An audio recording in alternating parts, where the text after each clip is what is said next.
Welcome to the Positively You podcast. I'm your host, Jessie Larson, and I'm passionate about helping you shift the way you think so you can create a life you're absolutely obsessed with. Each week, I'll be bringing you a guest or a thought that's going to help you feel more optimistic and equipped to take real action. Get ready to push past limiting beliefs, ditch that negativity, and start showing up as the best and most positive version of you. Girl, let's do this. Well, what do you know? I am back behind the mic and I am so excited to be here with you today.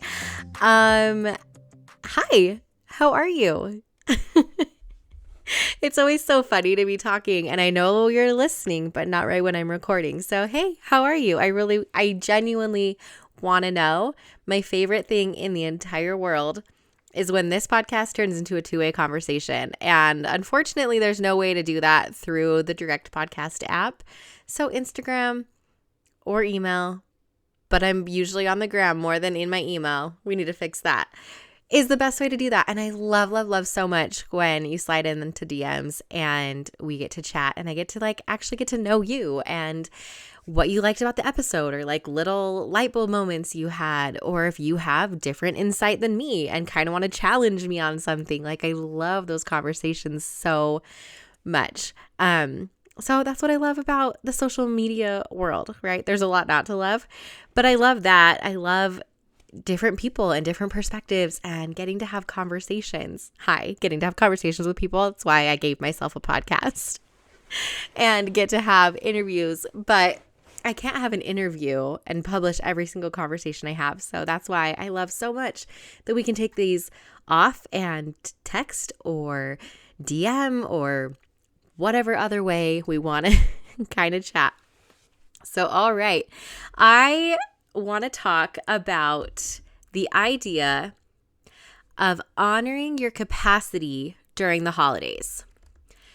And I think this is kind of an interesting topic that I've been sitting with for a minute as I've been listening to other either life coaches or business coaches or just people in the motherhood space talking about the holidays and gearing up for it, and just kind of sitting back and observing and taking in different things. And the idea just came to me kind of about the ebb and flow of our capacity.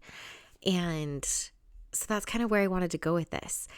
And I got thinking about what makes it during the holidays that can be so not hard, but difficult. And I think one of the beautiful things about the holiday season is the emphasis on tradition, that we've got our family traditions, and there's things that we know we're doing every year, and there's societal traditions, and within the way that you celebrate whatever holidays you're celebrating during this season, right?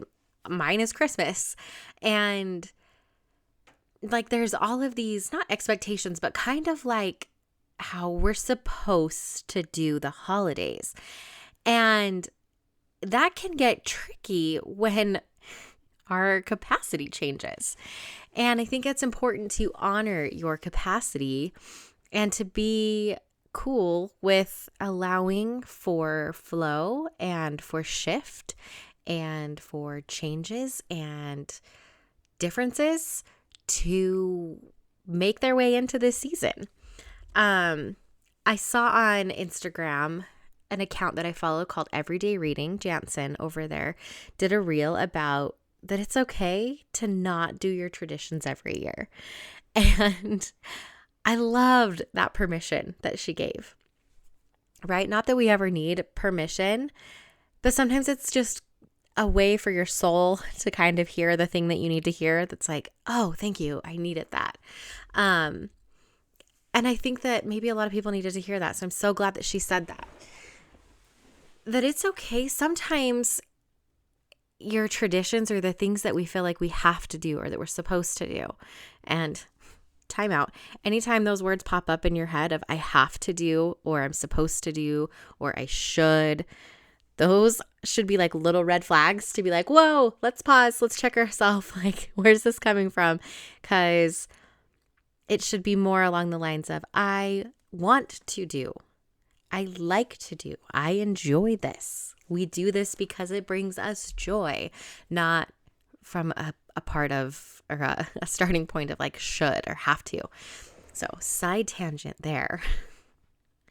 But that it's okay if we don't have the capacity to do all of the things that we should do. And being able to honor that and recognize that and choose differently is actually going to make our holiday season a whole lot more enjoyable. I think of 2 words that have been life-changing for me when making my choices and my intentions during the holiday season. You know, we're not quite to New Year where everyone does everyone still do like the word of the year, right? Where instead of coming up with a resolution, you come up with a word of the year. So we're not quite there yet, but there are 2 words that are holiday season words that I've implemented to kind of help guide me during the holiday season. And those words are peace and joy. And funny enough, those words are actually like little wood ornaments that I have on my Christmas tree right now, peace and joy. But using those as kind of a guidepost for you as you're deciding the things to fill with your holiday season, whether that's filling your calendar or filling your to-do list or filling your Amazon shopping cart, right? Are these things bringing me peace and or joy? Are these things bringing peace and joy to me, to my family, to the people I'm interacting with? And just taking that pause and having that moment to ponder that and to ask, is this bringing me peace and joy? Because I will tell you what, like you know this listening, that December is busy. December is packed. There are so many invitations, so many things we could do, so many activities. And I've fallen victim to it, right? About feeling frazzled and going from place to place and not enough time and being behind and having my budget stretched and all of these things where if I'm looking outside at what I'm supposed to do and what all the other people are doing and how they're doing the holidays and how they're doing Christmas and are they doing it better than me and am I ruining my kids' childhood because I'm not doing it right? Is that really how I want to feel during the holidays? Does that feel aligned with peace and joy?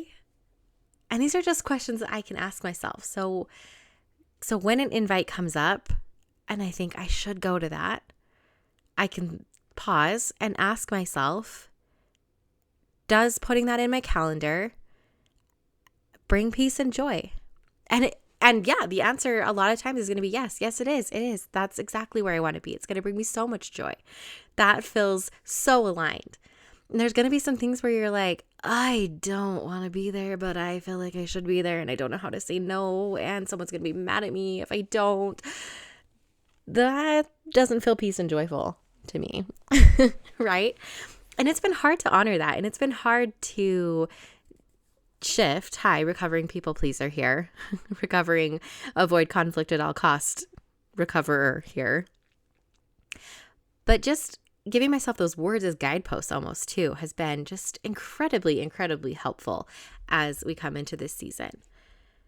I also want to talk to the person who might not be reflecting this way and be the person who's like, how could anyone not be feeling joyous and happy and just loving all of the things? Like, this is the best time of the year and I love all of our family traditions and I can't even imagine like feeling overwhelmed enough to like not do something. And you've got a friend or someone where they're like, I just can't. I need to say no, I can't do this.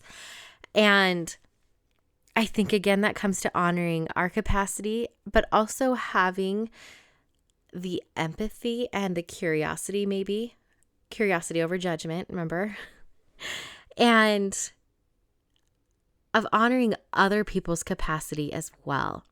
Right? If I invite someone to something and they say they can't do it or they can't show up, I can take that a couple different ways, right? I can be offended. I can be hurt that they don't want to be at my thing, that they don't find value in what I'm offering, that if they're going off of the peace and joy, like that feels hurtful that my thing isn't peaceful and joyous for them. But I think understanding that each of us has a different capacity and being able to honor not only our own capacity, but someone else's capacity as well during the holiday season, and not have that be a reflection on us. There have been years for me where my capacity was near the bottom and my budget was near the bottom. And so every tiny little thing about the holiday season stressed the crap out of me. I hated it because if there was a mention of like, hey, the neighborhood is getting together and you need to bring a white elephant gift, immediately my stress level was spiked. Hey, we want to do cousin drawings for gifts. Stress level spiked. Hey, we're doing a baking day and you need to bring something. Stress level spiked. My capacity was so limited those years that any extra thing other than like straight survival, if I'm being honest, sent me over the edge. And I remember trying to honor myself, but also trying to like not ruin Christmas for everybody around me. And that was really hard. And I've gone through so much personal development work and therapy and all of the different things, right? To get myself to a healthy spot is what, and hi, that's what we're all here doing. But honoring that, like, if someone is in that space, like they're doing their best. They're not trying to say, I don't want to do the gift exchange to be hurtful. They're not saying, most people who are putting up a boundary are incredibly brave, because putting up a boundary is so hard, especially around the holidays when it comes to tradition and family and all of these things. So good on them for speaking up, because a lot of us just swallow it and take an anxiety pill or take a drink, right? And just get through it. So there's an invitation to you right there, that if there's someone in your life who is feeling maybe like they're pulling back this Christmas and you don't understand why, just give them empathy. Just put on the lenses of curiosity instead of judgment, or even just love. Be like, okay, that's usually not like them. I wonder what's up. And if you're in a spot to even ask them, even better, because a lot of people do want to talk. Getting off tangent just a little bit. But if that's you as well, I want to tell you that there is a way to honor your capacity and to step back from the things that are feeling overwhelming, and to still show up and to still have a beautiful, magical, connection-filled holiday season. And you can do that while honoring your capacity and honoring yourself and honoring your feelings. It's okay for things to look differently, and giving yourself that permission for things to look differently. Like I said in the beginning, when Jansen from Everyday Reading was said, like, it's okay if a tradition needs to push pause for a year and you can pick it back up next year. It's okay if it no longer feels aligned. It's okay for you to shift things. It's okay for you to find what other thing is going to bring you joy. And again, it comes back to those two words that have really, really, really helped me. Peace and joy. And does this bring me peace and joy? Or what can I do to bring me more peace and joy? So as we are heading into the thick of this holiday season, my kids are in their last week of school and then they're home, and it's all of the things. And that can feel like, okay, they're home for a whole week before Christmas. Like, I need to like do all of these things. And again, that comes up to, I need to, I should, I have to. I can sit here today and I can think, they're going to be home for a full week before Christmas starts. What are the things that I can do and that we can do together that's going to feel peaceful and joyous and fun, but also not push me past a capacity that I don't have? And also understanding that capacity changes and it flows, right? I talk about those years where I literally had nothing else to give. And I was a Scrooge. I was a total Scrooge because I didn't know how to show up. And so I was resentful. I didn't like the spot I was in. And again, tried to do a lot of work on that to get to a different spot and to figure out, like, what do I want the holidays to feel like for me and for my family? And you don't have to have it all figured out. Isn't life so beautiful that it just keeps going and that we don't have to have it all figured out, and we can show up every single day and just be like, today I'm trying my best. And sometimes our best looks like 100%, and sometimes it looks like 80, and sometimes we've only got 40% to give. And if we give that full 40% that day, guess what? If you only had 40 to give and you gave the full 40, you actually gave 100. And I think that's honoring your capacity as well, is knowing like the ebbs and the flows and how that changes. So there's my message to you today. It's from my heart that I honestly want each of us to feel the most joy and the most peace that we can this holiday season. And for each of us, that's going to look differently depending on where we're at in our life and how things are feeling and what our capacity is. So peace to you, joy to you, love to you, light to you, all of the good things. I'll see you next time. Thank you for hanging out with me again today. I'm so glad you pressed play. If you want to take a quick second to share this episode with someone you think would love it too, that would be amazing. If you're loving the show, make sure you go and leave a review on iTunes. Reviews are like magic for podcasts, and your review will help get this show into the ears of more amazing women just like you. And come find me over on Instagram. I'm there at positively.jessie, and I cannot wait to hang out with you some more. So until next time, have an amazing week.